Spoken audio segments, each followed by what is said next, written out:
y a une télévision, botte, vous allez indiquer, vous allez causer la émission, nabino handicapé. Na émission oyo handicapé, donc la bongo mokolmalelo, pour la nini causer na kolokana, les alliés na kati, y a ba handicapé.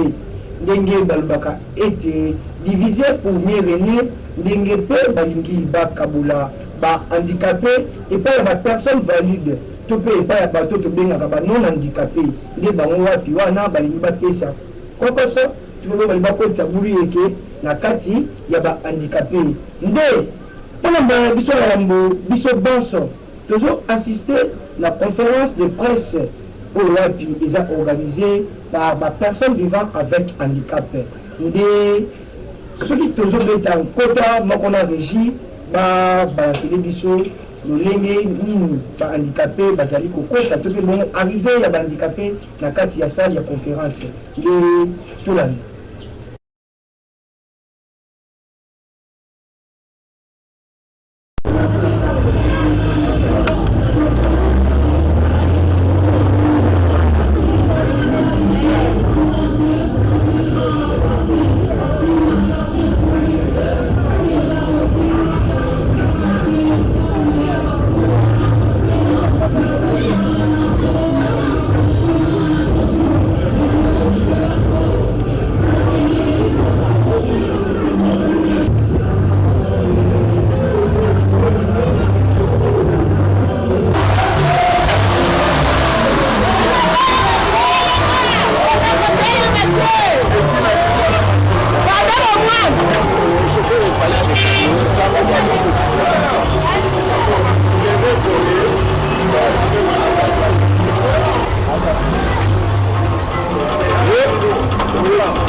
Maman président,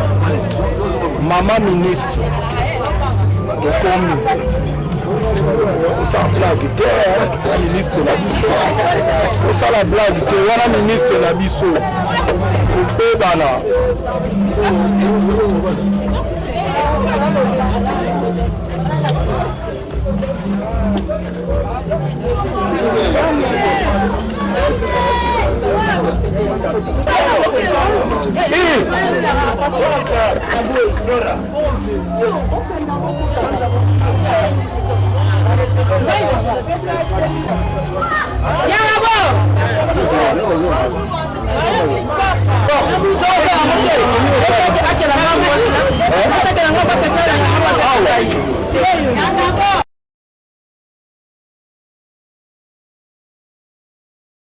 Bande bangi wana ebitibongo biso kotala lolenge nini ba handicapé bazali koya na salle ya conférence pamba te eleki bongo mibu ebele wana uta bongo tozwa lipanda totikala komona te bandeko na biso ba handicapé basalisa conférence to pe bongo manifestation moko songolo le wana tokolika ete ezali bongo kolekela pe biso banso na bitei ya ndako pamba te totalisaki bino émission oyo ezali bongo tribune oyo wapi ekobanda bongo kopesa maloba na bandicapé banso ya molongo mobimba nde tolanda lisusu eteni ya conférence oyo wapi oyeba mama na likambo ezalaki nini to mpe balingaki kolobela nini to mpe bongo poposo nini oyo ezalaki bongo na kati na bango soki toza elongo na régie bobalancele biso extrait ya conférence de presse.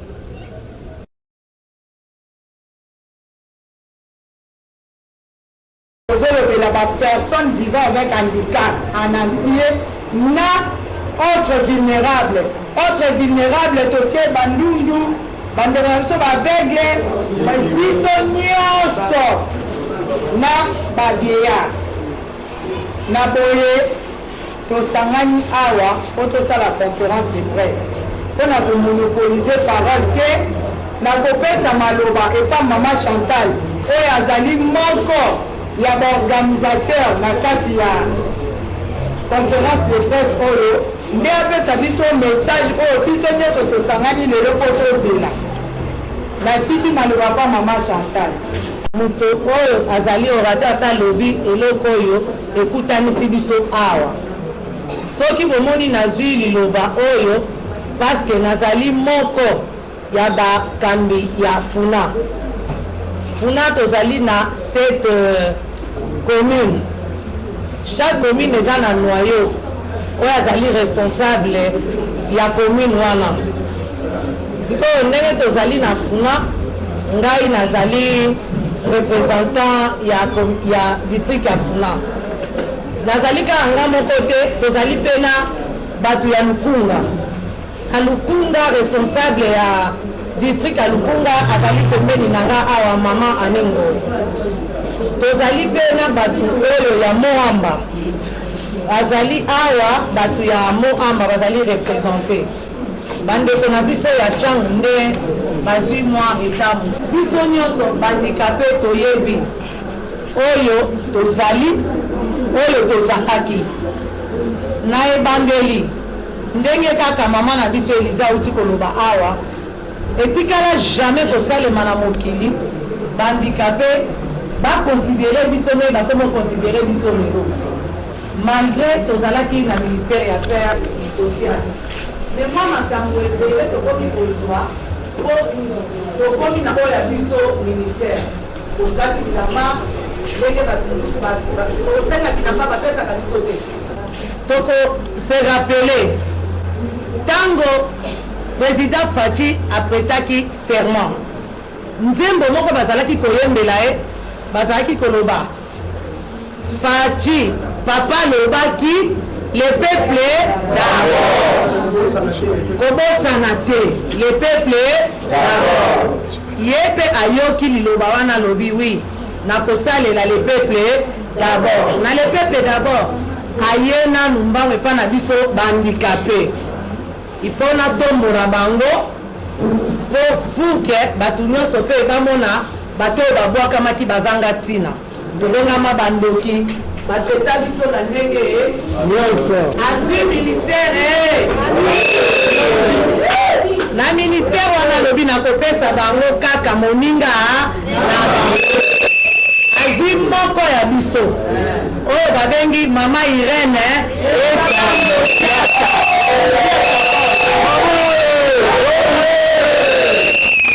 apesi biso alobi mama napesi yo lokola ye azali papa azalaka ye moko te ifo napesa bango mama nde akambaka ye papa akopesa liloba oyo atiaka na exécution eza nani mama po mama nde akendaka wenze mama nde ayebaka mwana azangi lipapa mama nde ayebaka eloko moko ya yango bapesaki biso Mama Irene esambo tobetele maboko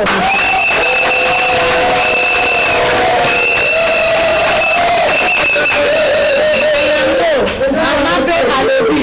nga mpe nakovanda boye nifo nasala na bandeko na nga nyonso papa alobi napesi yo bana toboti na yo bana ngo bango yo mama koboya bango tosala nini to bandocha bakal to balobake bandikape musala na bango yango wana soki bopesi bango eloko bakokaka te bakomaka kowelela bakomi koloba basali bapolémique bakomi kobunda po babotola biso mwa gato wana eza na monoko et pourtant oyo eza na fu tozozela ya malamu ebela po bakabola biso tolia kaka bato ya makolo bato ya makolo mitema mabe bake bamoni bamoyen babima boye eza te baleki esika koutilize bandeko na biso bembosono na nsima bake koutilize baninga na biso bandikape mosusu boyebi te ndenge ezali awa bolandanga malamu boyebi te ndenge ezali awa bosinye ndenge bobosigne botya bakombo na basignatire banopesa bino chaque mois basalaire na bopesa bakarte na bino baphotocopie botya bakombo ale baleki botyetye bakombo otye adresse otye numéro ya telefone photocopie ya carte de lecteur yoko osali nini opesi babi bakopesa salaire bakopesa salaire ndenge mpo loi organique nani eutaka na ministère en plus mpo bapesa yo yango budget basi basala nini bakovote budget ya mibale lisusu mpona bango na biso bamoni esuki wana te bon ope tokotelema mpo toyebisa baninga misusu boyeba bozala ekenge moto akokosa yo eloko nyonso ya bato soko okei na affaire étrangère olingi osola na bango bakolo bakei na ministère wapi ya affaire étrangère olingi ya bandikape kele na ministère wapi oya kotelema ezali nani ama ministre na biso nazopesa mpe maloba moke na papa ya ngabo akontinue aexplike lisusu koleka amanyola koleka ndenge nga naloba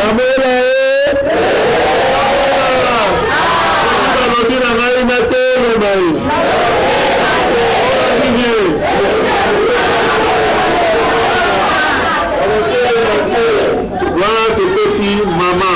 mama oyo azodirige biso na kati ya funa bon mama ambassadrice bafe dele oyo bakoloba maloba nga na koloba suka mpe telemisa papa wana afandi wana papa Alain azali avec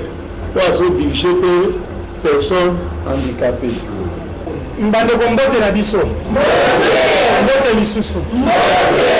merci d'abord ezali esengo monene ya bokutani na biso toutes les quatre catégories confondues nde tokutani awa vraiment ezali eloko moko ya malamu eloko ya boye soko tokontinue kosalaka yango ekosala ke bandikape place balingi bademobilize moye bademobilize ezala te alors ezokosalaka mpe mpasi bandeko moto ayokili biso mawa apesi biso ministère aza papa aboti mwana yo moko papa oboti mwana yo moko bana lisusu bolingi bobebisa bandeko na bino eske ezalaka te bandeko na ngai tomipesa na valeur yango bazoconsidéraka biso à tout moment que no bino moko bomilingaka te bino moko boza bato ya désordre or tokolinga te à tout moment tokontinuaka badésordre parce que moto aza na 5 sens 4 sens ekoki kosala malamu mais sens moko ezokosala te ne pas dire que soki sens moko ezokosala te nde oza motu te oza motu na kati ya bato handicap eza na motu te handicap eza na makolo na misu na loboko to na monoko na mutu ezokosala bakoyeba misala na biso à partir ya bacompétence na biso à partir ya baaction na biso tozomene sur le terrain mais ntango tozomemaka bamakambo contraire biso to bandeko lelo bapesa ministère bapesi biso ministère bakanisile biso nasi toyokaka histoire donc tokendaka na sale ya Romeo Golf ndenge nini président Félix Tshisekedi apesaka ministère wana basalaka 65 ministère eye na maboko na ye ntango atali yango atalabi eza na ministère moko ezangi ya moyen na signé eza te akomaki yango na biki asongisi yango na maboko na bango nde bato ekotala ministère oyo eza fali ekota nde ministère oyo nesani ekotaki ntango ekotaki biso nyonso tosepelaka to tosepelaka kaka biso mo tosepelaka biso mo tokomisusu kobundisa yango tozobundisa parce que mama Irene aza moto akoleka na ye un jour mais ministère osani mais siko soki biso tobandi kobundisa ministère babomi ministère wana siko pare na biso kozala ozomona tofandi longtemps baorganisation bongo ya kolobeza te mpo tozofinga te mais tozoloba eza réalité tomonaki baorganisation mosusu ezalaka liboso mpona kodefendre bandikape mais sor na biso eza lelo bandikape bazosi retrouve na balabala place ya bandikape lelo eza na boulevard eza na bazandu eza bani nani esengeli alongola bandikape na ezandu eza kaka ministre oyo bapesi biso parce que ye nde ayebi mosala bapesi ye ayebi valeur ya bana oyo bapesi ye que la constitution biso la vie humaine est sacrée. Alors du fait que la vie humaine est sacrée moto akoko vivre na mendicité te moto faut vivre na mosala parce que otangaki mpo lokosani osala motangaki te mpo bima na balabala okende kosenga mbongo vraiment bandeko oyo bazokosala eloko wana soki baza na kati awa to baza na kati wa te boyokaka me boya biso nyonso babaka l'union fait la force vraiment mingi ya koloba ezali mete eza moke. Je vous remercie.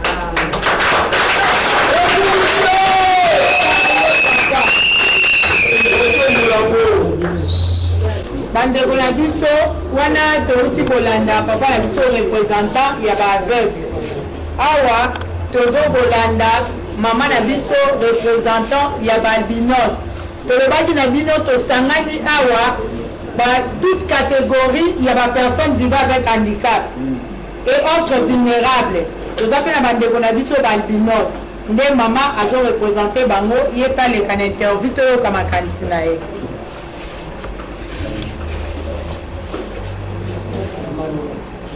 botela biso nasepeli mingi mpo biso mpe baalbinos tozali bato moko bakina na valeur te tozali bato moko mati na bisi ntango akota mo albinos asenga kita azoba biso valeur te toyebaka te un jour biso tozwa valeur towana makambo wana mingi président moi batanga azalaki bange ntango akufi bango oyo tika na bango basala mosala bien ndenge bazolinga oyo bakende gauche droite tosepe nango te mama oyo azwaki mosala bapesi poste asala tosepe ndenge kaka asala moti na suka mutu atelemela ye te mayele oyo nzambe apesaki ye yango oyo asalela mosala batelemela te nzambe apesi makasi akende mosala ngo ntina suka mpona moni ke bapesi biso valeur baba président ndimi yango oyo babiso babandelaka badossier yango toyoka babandela badossier lokola président parti ekokota likambo yango nzambe azwa lokumu mama azwi mosala na mboka azosala yango bamikonzi batie pembeni nzambe asuna bango batelemela bango te basala mosala ti na suka tosuika wana.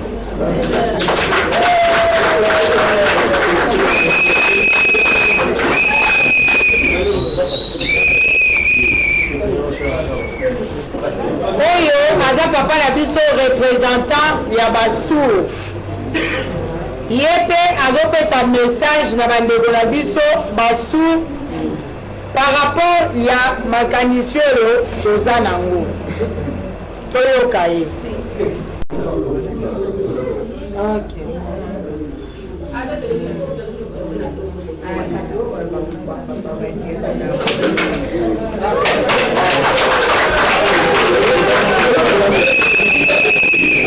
oyo aza représentante ya lukunga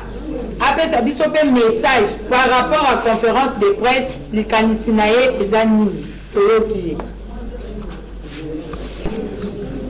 nga naza représentante ya district ya lukunga kombo nanga mama aningoy. Alors d'abord napesi bino bandeko nyonso bozala na kati ya sale mbote ebele mbote lisusu bandeko esengo eza makasi mpona ndenge tokutani na mokolo ya lelo. Pourquoi? Parce que mokolo ya lelo eza mokolo moko ezali ya motuya mpona nini kolandana na barumeur oyo ezokourir oyo nakanisa bauti koyoka mama na biso alobi bandeko na biso balobi tout ça nde yango wana esali ke tokutana na mokolo ya lelo. Pourquoi?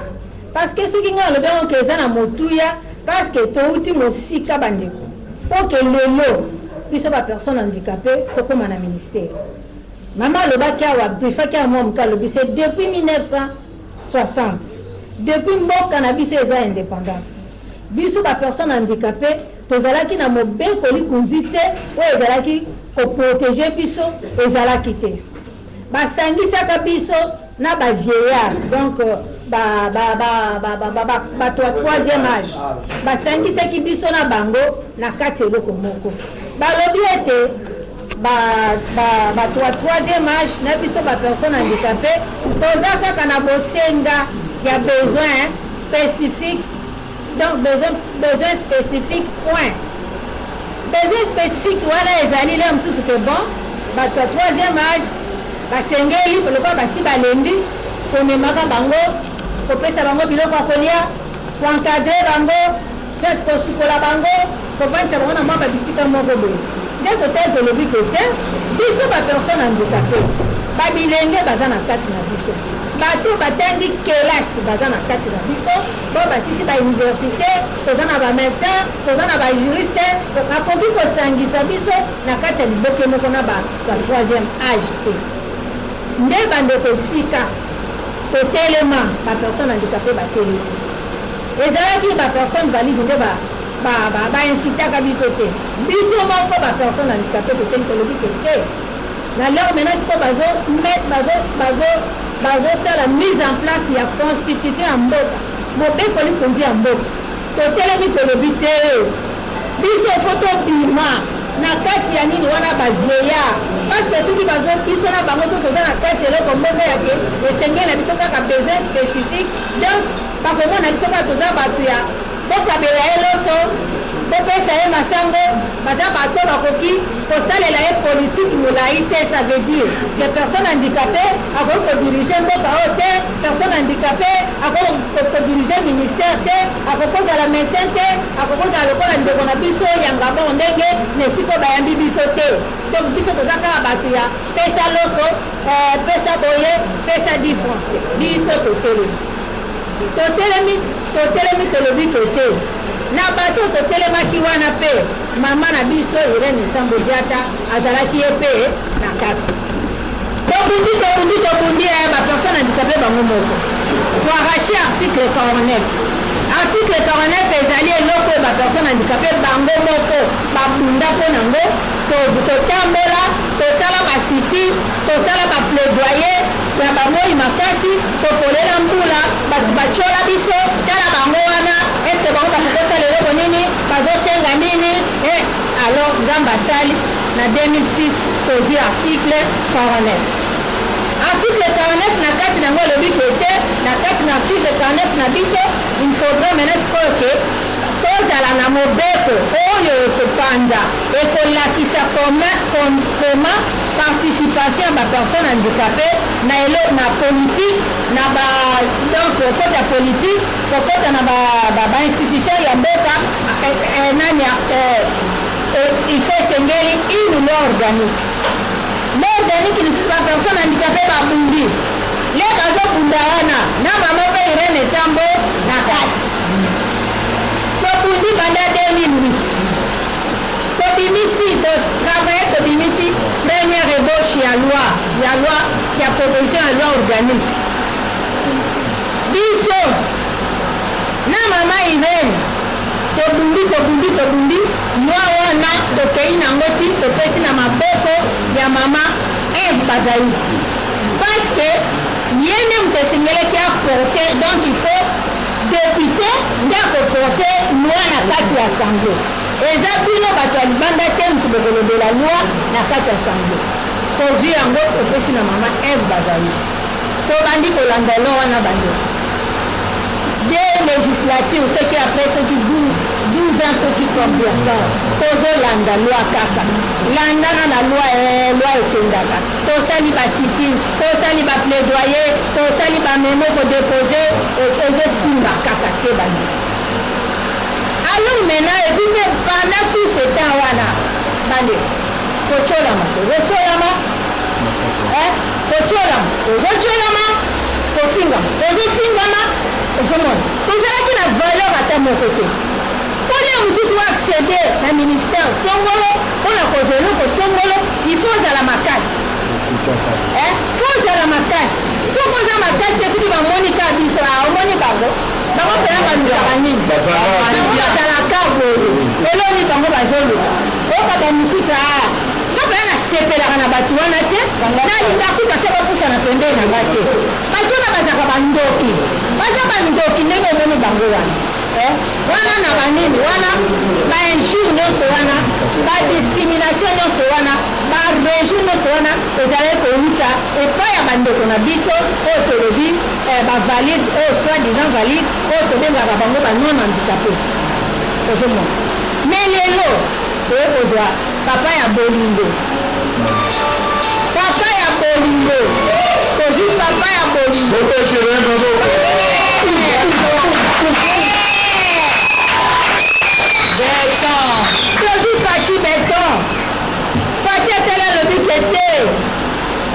bandeko na ngai baza baleki baza bamama baza baya na ngai navandi na bango na kinao na Kinshasa nakaboli na bamosusu lipa napeti na bango masolo na kati ya bafamile na biso mpe bamosusu mpe bazali alobi te nakoyotika bango boye te tika nasala nini napesa bino ministère lelo président na biso papa na biso ya bolingo papa na biso ya motema Fati Beston apesi biso ministère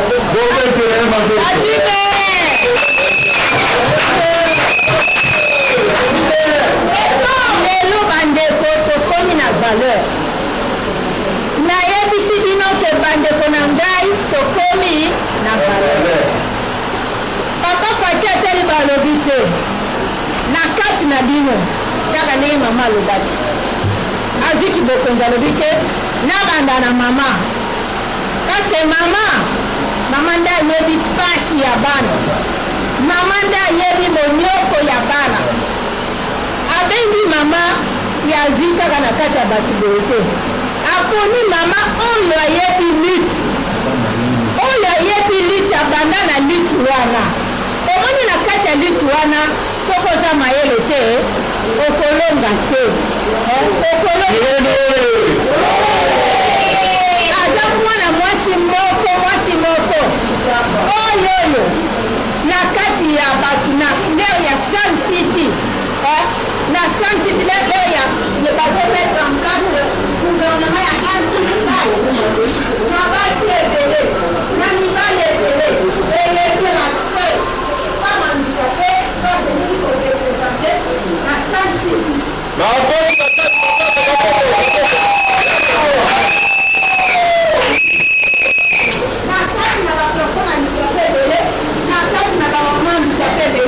bazwaki kaka ye te kasi bamonaki kema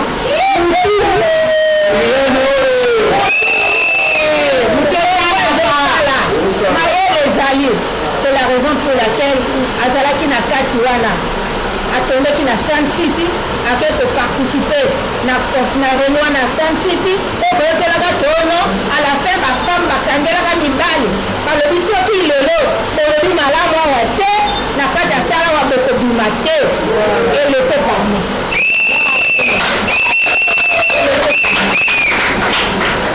na kati ya article 49 na kobunda elete parmi na nani ya konini loi oyo nazoloba totopesa madame Eve bazali kala maboko ye na kati ye nde moto azalaki ye nde toloba ye nde conceptrice ya loi wana ozomona loi wana premier eboshi wana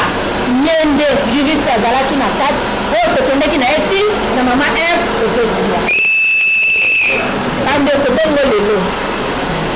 bandeko nanga bongo lelo lelo ekomi keono tobandi po ta eza moke lelo tobandi kotoki kete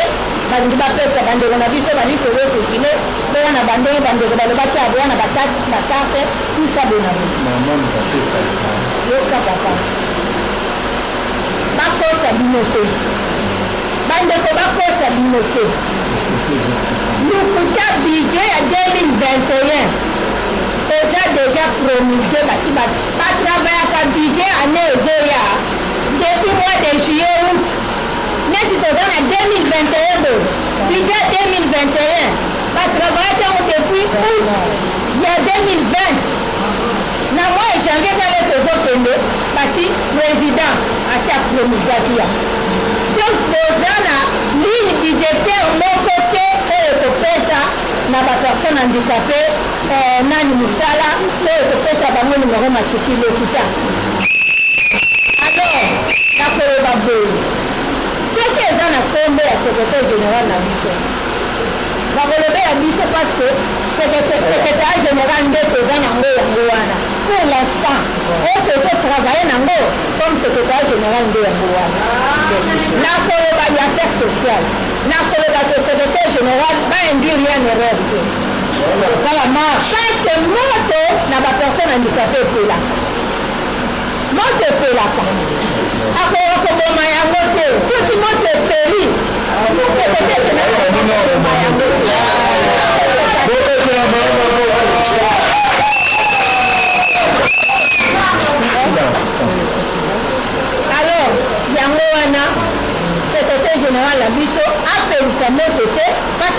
ndenge ezotambola voilà apelisa moto te ekokoma peut-être ya moto ekokola na bacentre to bampepe bakomi kobunda ekotinda mena bandeko bazokotisa biso na berere po trouble ekota président monake omoni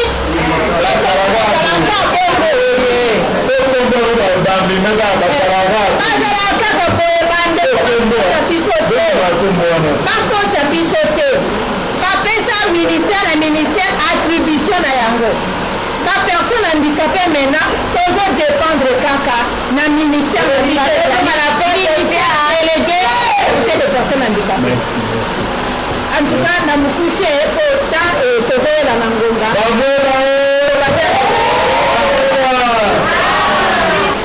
awa kuna message iso kuna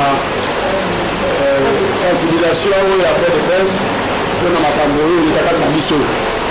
nakabela se rappel nanga mingi d'abord epona biso moko bandekate mpona nini tomilingi te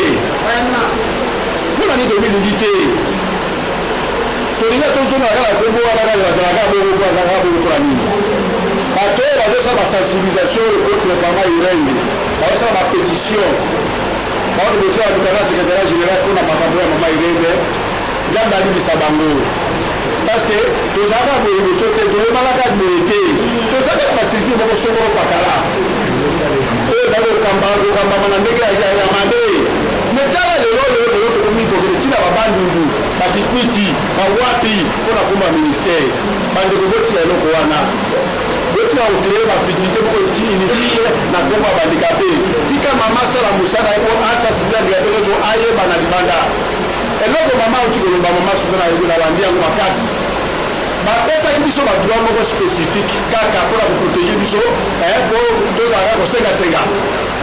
moto okolaka na age nanga boye nazanga na trop jeune bakotiaka na 3e age est-ce que ça se fait est-ce que ça se fait vraiment naza na diplôme nanga kosala te parce que eza handicapé mpona nini nanga na moto ya makolo toza diplôme ndenge moko toza certificat ndenge moko pourquoi batiaka na 3e age mpona nini nayebisi bino bandeko osala biloko wana nzambe abimisa bino soki ozwaka mwa quelque chose na leta mpona part na yo zala na part na yo etika mama irene atombola bandikape na fe fo ya mboka na biso totendama ya mibale naza kolase rappel na ngai bapapa secrétaire général ya affaires sociale batika kokosa yo na bapétition na bango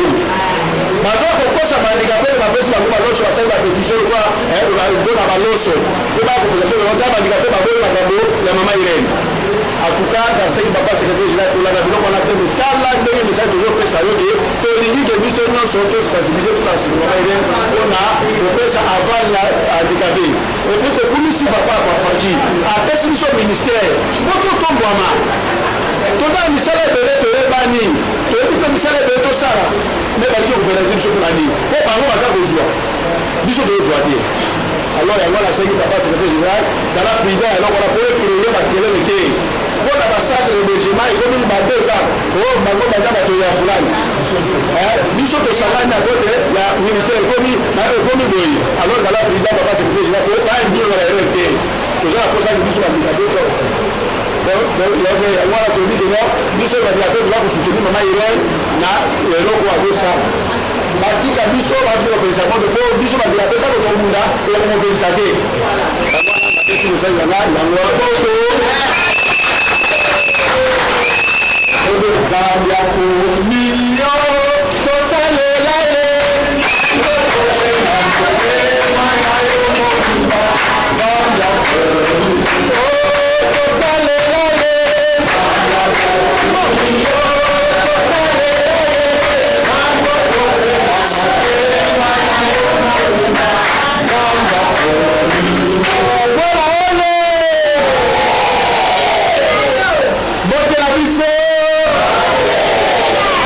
merci soki yo oyaka te meme moye tosala conférence ya presse oyo ezali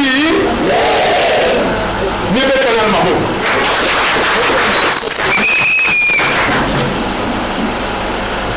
totombi liboso nzambe oyo apesi ngai pema na bino na ndenge tosangani kati na oyo esika.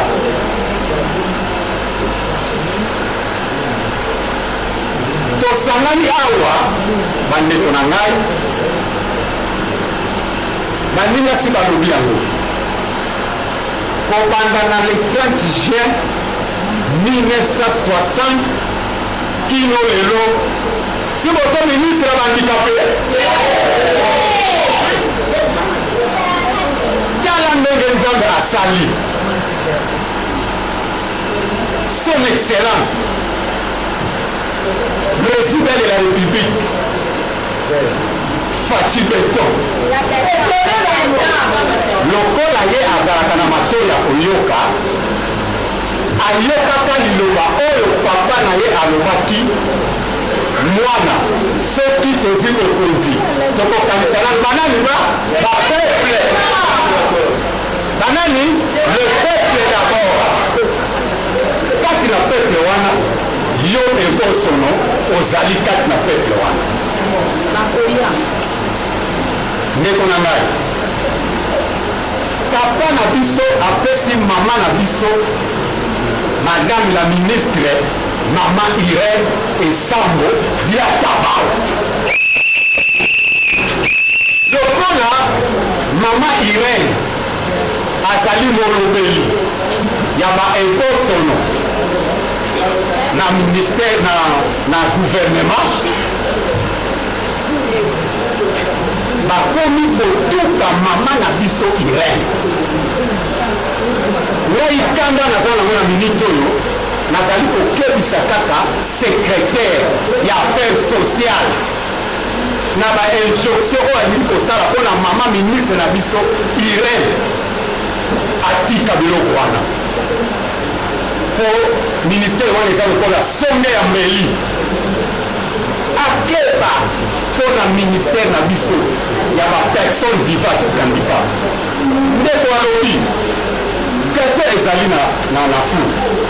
sikoyo ndenge nini biso gato wana nano obeli te bolingi kobotela biso lisusu gato wana bakata biso kura eske eza kitoko bandeko neki na tosangani awa oto lisusu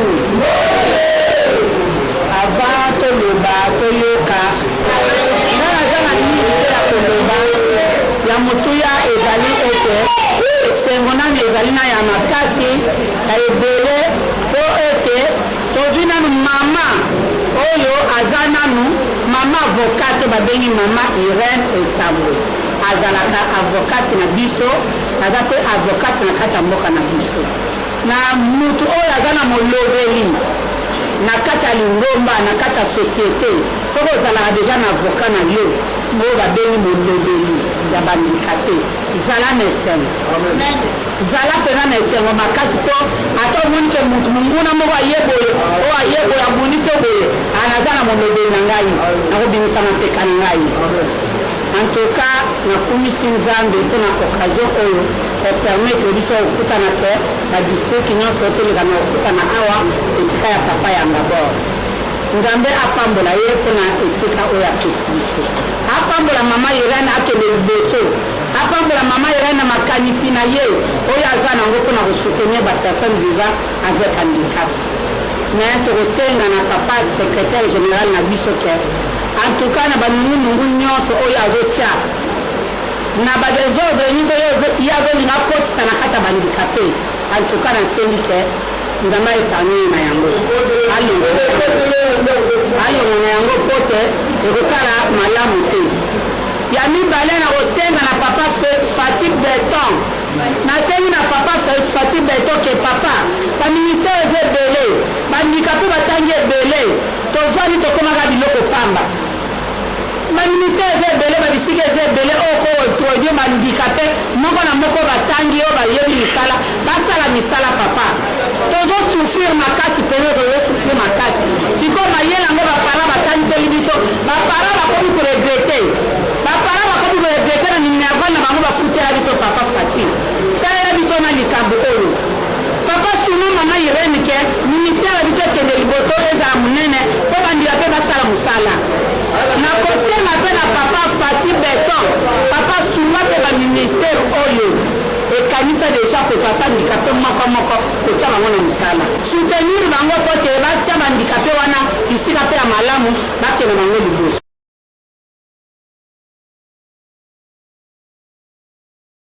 Matano mingi bandeko balandi wana ebuti bango biso kolanda extrait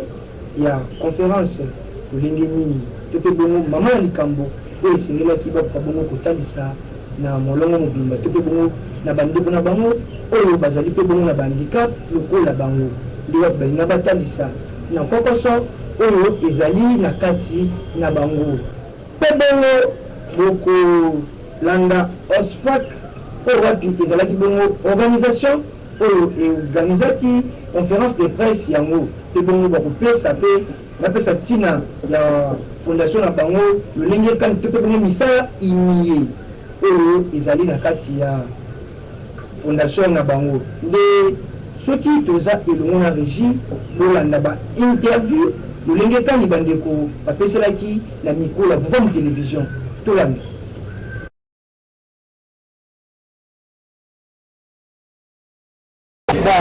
ngai komona nga mama Elise Viko ambassadrice na kati ya ONG OSFAC biso nde nalobaki fondation oyo tozali eza œuvre sociale de personnes vivant avec handicap au Congo en sigle OSFAC bongo lolenge ya badeko oyo tozali komona bapersone vivant avec handicap c'est que likambo moko ezali quelque part ato mpe eloko moko eza na kati ya toli toyeba ntina oyo tomoni bandeko na biso ebele awa na kati ya esika oyo soki tosengaki tosangana lelo toza na sensibilisation et prise de conscience de la personne vivant avec handicap. Nous avons la sensibilisation et prise de conscience de la personne vivant avec handicap. Œuvre sociale de personnes vivant avec handicap au Congo, au Tobengi OSFAC na Mukuse, et qui le 6 février 2011. wana pe tozokende muke kokoma na le 6 février 2021 tokofete 10e anniversaire ya lisanga oyo ebengami lisanga ya biboso na nyonso ya Congo. Ntango tobandaki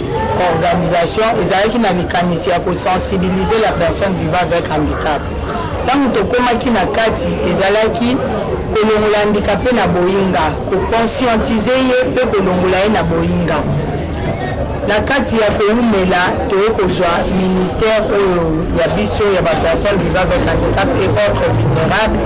na yango baprojet mpe ezalaki ya kozwa handicapé kokomisa ye mutu bavote balwa na biso oyo ezosala biso oyo kopromouvoir biso et bapesa la personne vivant avec handicap valeur azala mpe na capacité ya kosala oyo mutu nyonso akoki kosala parce que tomonaki na bane eleki handicapé azalaki eloko ya pamba mais lelo tozomona bahandicapé mosusu bazosala bamisala seke baza na mwa bacapacité na baqualité oyo eza caché oyo il faut kolamusa conscience na bango mpo badécouvrir kati na bango mbote mingi na balambi ya télévision Vuvam amatoni mingi papa est-ce que tu peux kombola bino kombola biso ezali œuvre sociale de personnes vivant avec handicap au Congo OSFAC ainsi bongo ngai moko kombo na ngai Matuba Ngwankasi Léopold Christian.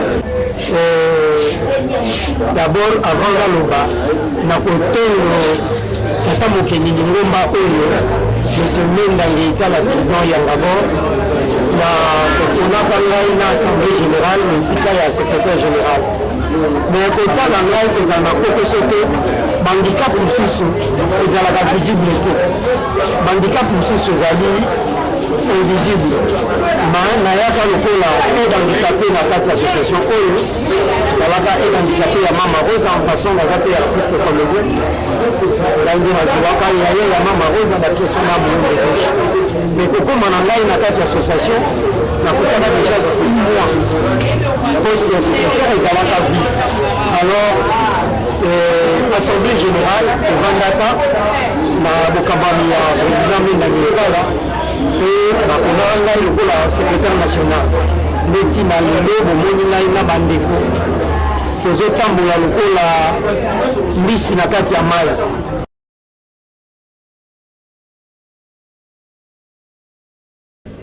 bandeko balandi ya télévision wana euti bongo biso kolanda conférence de presse oyo ezalaki organisé epai ya bapersone vivant avec handicap. pamba te kaka ndenge tolobaka ete émission oyo ekozala bongo tribune oyo wapi ekobanda bongo kopesa maloba na bandikape banso ya molongo nde wana ezali ebandeli te kasi ezali mpe bokoli te ezaleli oyo toza na yango ya mikolo na mikolo oyo tokobanda kozelela bino pamba te bobenga biso toya bisika nyonso bozali boya kopesa maloba na bino boya kotangisa baposa na bino kasi kolandela conférence yango ezalaki kolandela kokoso oyo ezalaki bongo na kati ya bahandikape bango na bango. nakanisi ministre akoki kozwa bapiste de solution to mpe bongo bakoki kozwa makanisi pamba te akoka bongo kosangisa bandeko na ye banso ya bahandikape to mpe bongo bakoka bongo kolonga na mimekano oyo ezali bongo kokota na kati ya bapersone vivant avec handicap. bandeko balandi tokokende kotoke porte ya ministre toyeba vraie version ya likambo yango toyeba nini likambo yango eutelaki wapi pamba te mpo akoka bongo kolimbola na bandeko banso oyo bayebaki likambo yango bakoka mpe bongo koyeba solo ya likambo to mpe bongo vraie version ya likambo yango nde wana mpenza ekozala mpenza na ntina nde yango tolobaka ete émission oyo ekozala bongo tribune oyo kopesa maloba na bahandikape banso. bandeko balandi ya Vivant télévision banso toyebi ete etando eyi bongo ngonga nde kasi mpona mokolo mwa lelo tokokabola na bino te sake topesa matondo mingi na staff technique mobimba ya Vivant télévision oyo wapi batambolaki na biso na bisika biye mpo tozwela bino mayema ntina maye oyo elongo bani mpona émission na bino ya bahandikape kasi tokopesa matondo mingi na tata Zubila tiap nde matondo mingi lisusu na tata Timba les superlatifs oyo wapi azalaki mpe lisusu na nsima matalatala mpe bongo lisusu matondo mingi na mpero kakombe tata pero kankombe nde matondo mingi na ye lisusu topesi lisusu matondo mingi na cordon kivuya pamba te soki bozolanda biso mpenza na coordination mpenza ezali mpenza esikisiki mpe ya malamu ezali mpo bongo mpona cordon kivuya nde bango bazali kocoordonne biso nde tokopesa lisusu matondo mingi na tata Futila Mayunga mpe lisusu matondo mingi na staff technique mobimba to mpe ya Vivant télévision mpe bongo bandeko na biso panso ya tabo nzenga ya Vivant télévision topesi bango lisusu matondo mingi tika ete nguya ya tata mokeli mpe bongo bokasi ya bakoko ezala okati ya mabota na bino.